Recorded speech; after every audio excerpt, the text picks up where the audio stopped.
Tell me about this work in progress here. Well, this again is one of the air hangers over at Deanland. When I started working there, they've got these air hangers there, but obviously they weren't the original ones because they've long gone basically. But the shapes are exactly the same, so I was looking for sort of iconic shapes of these airfields that were sort of the same now as they had been back then basically. And obviously the air hanger shape's very distinct, I suppose. And we had these buildings where I grew up, on the garden centre where I grew up, we had these things called Nissen huts, which were like mini air hangers really, but they had this sort of arched shape. In fact, they were more semicircular, and the hangers are more stretched out. Well, trees are important to me because I'm now living back in the countryside where I grew up, in this kind of rural area that's also quite close to quite a big city, Brighton. But these two trees particularly, when we got to the airfield the first time, as I said, there wasn't much left of the original airfield, but there were these two big oak trees that were there, and I just thought to myself, well, they will have witnessed it all. I measured round the oak tree, and you can sort of age your oak by using this website online, and it worked out that this larger one was probably about, I think it was 150 or so years old, and the smaller one probably slightly less, maybe 120. But either way, from 70, 75 years ago, they would have both been there already. So they were these sort of sentient witnesses of what had gone on, and they would have presumably had, in the hot weather, pilots using them for shade and smoking their players underneath it. Right, I've got this set up for working outdoors, so let's put a clear filter on. That's it, that's all done. Yep, that's done. I love this sort of doorway. It's like some enigmatic kind of entrance that you can't really see what's in there, but you have to sort of imagine it and the gloom. And in fact, actually, when you get inside them, they're not gloomy. They're only gloomy when you're standing in the daylight outside, and then once you get in, they have their own light and their own ambience, and they're quite stage-like, really, I suppose.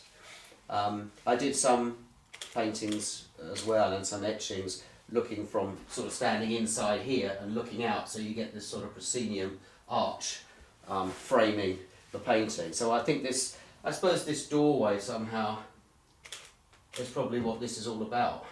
More than although the shape is more dominant, it's actually about this kind of darkness, light thing. I don't know, life and death, what is that?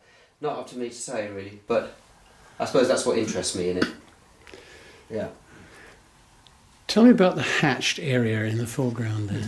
But the hatched area, I like this sort of scraped paint. When you've got quite a lot of brush, there's quite a lot of paint under here, quite a lot of stuff has gone on. So gradually you build up this texture, and I found that by either rolling with a print roller or scraping with a knife over, you get this nice texture which looks like poured concrete.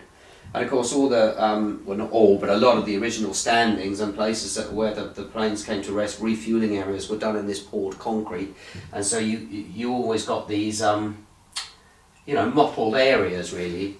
And again, something I worked with as a child with my father on the farm, was laying down these concrete piles exactly the same as they've got out there. And some of the only original bits of the airfield that are left are these concrete bits. So I suppose anything with these sort of chevron or striped bits, they just, again, it's a matter of playing with that abstract, but trying to use the abstracted elements to boost the atmosphere of the airfield, because otherwise this would all just basically be kind of green grass, which doesn't really give you a lot of the feeling of the dynamism of the place, I suppose, with these planes taking off and coming into land. So I guess that's where the diagonals come in. And diagonals I've always used. I think it comes from my own love of sort of graphics and 1970s record covers graphics.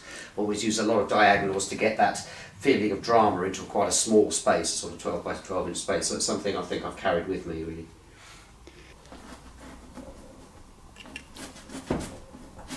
Good. Can you just stay in that area if that's okay? Sure. Yeah.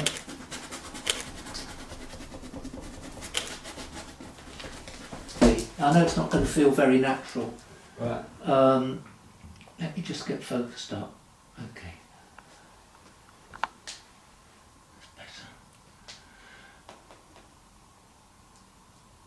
Right, and then can you just very quickly, yeah, and then turn away and come round again.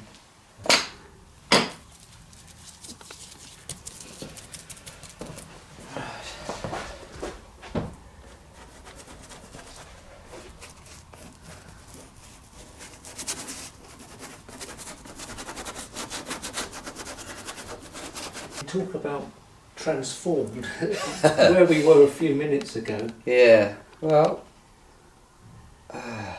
Interesting. Yeah. Right. I had a call from Alex, and he asked me if I'd come to the studio and take a portrait shot of him for PR, and I said yes, of course I would do. Although portraits are not really my bag necessarily, so I said, I'll come over to the studio and let's just, before we do anything, let's just talk things through. So that's what we did. And the minute I got to the studio and saw some of the very, very first ideas that Alex had on Deanland, and he told me more about Deanland, I don't know how I thought of it, but it just came into my mind. I said, look, I'd rather do something completely different. I've got great belief in your work, in your talent. I would like, if you're happy, to actually work with you over the next however many months it is and put together a photo documentary of your work. I said, I don't care how long it takes, I've got the time and I've got the enthusiasm. If you can put up with me sort of following you around with a camera, that's what I'd like to do. And of course, much to my delight, that's exactly what we did decide to do. And today is the 18th session we've had, and it will be the last one we've had. And it's been an absolute privilege to work with Alex, to get to know him. We're now very good friends, and with all the hours we've spent together, we know what our common interests are, and there are very, very many. And we decided very early on that we would shoot the photographs in black and white, which I was very happy with. I'm much happier working in black and white than in colour, and that we would allow the colour of Alex's work to speak for itself. So there was no real conflict over the two sort of mediums that we were using. What were my motives behind doing this? Well, I like working on long-term projects. I like revisiting. I like trying to get more every time I visit. And I find that for me that's an effective way of working.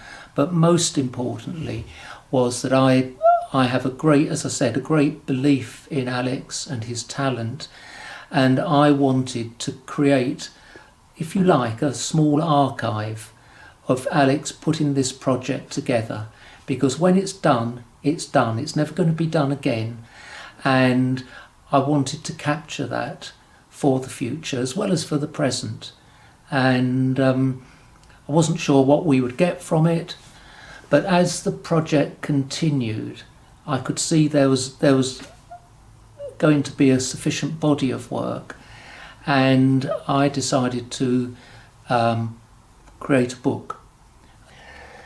One of the great benefits of working for over such a long period of time with Alex is I started to see how he actually saw the objects that he's painting or drawing, and started to be able to understand what it was that he was searching for, because theoretically, there's so little left at the site.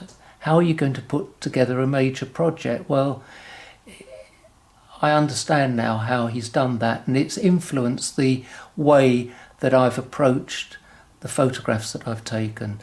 I've understood how he draws his inspiration from texture, from pattern, from stories that are really word of mouth stories, but he's been able to visualize those and relate them through to his own experiences and stories from his father as a pilot. And people who are pilots at Deanland today. So it's been absolutely fascinating. And to take the shots, I've used a very unusual camera. This is it's a Leica, nothing unusual about that, except it only takes black and white photographs. It will not shoot colour photographs. It has a monochrome sensor which allows it to capture far more tonal detail than a colour camera, a colour sensor can capture. Originally I was going to have it in two halves with the artwork separate from the photographs, but I think we made the right choice and intermingled the two, because we've then been able to cross-reference Alex's work. For instance, the hinge wing here, there's the actual hinge that the source material, Alex's source, was taken from, followed by the actual works that Alex has produced. So they're, in a way, they're speaking to each other and hopefully making more of a story for each other. Most of the photographs were taken in the studio, some in Alex's garden, and obviously, for instance, here's one in springtime in Alex's, early spring, late winter in Alex's garden. Not composed, it's not set up, it was just as it happened, this strange coincidence of the trees merging into one another. Alex did a series of etchings. Here is here's Alex working in the etching studio on a beautiful vintage etching press. And there are the etchings. So again, the story in the book is the photograph relates through to the finished work. It took a long time. I think that's partly because of the way that I approach my design. I'm fairly ponderous or exacting on myself. That's a good thing. That is a good thing.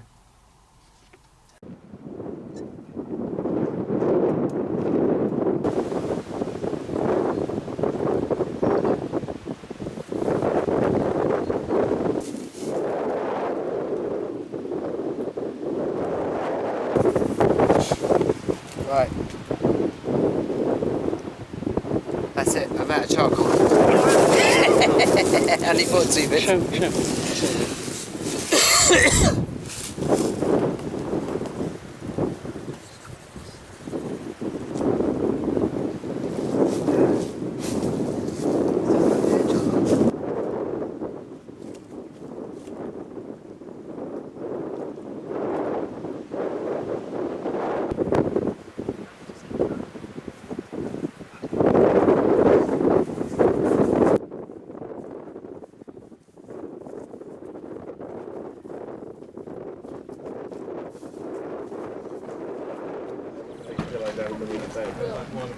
Probably for the best one.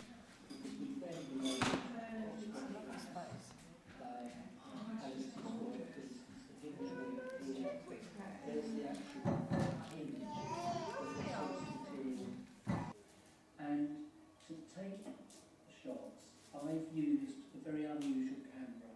This is, it's a Leica, nothing unusual about that, except it only takes black and white photographs. It will not shoot colour photographs. It has a monochrome sensor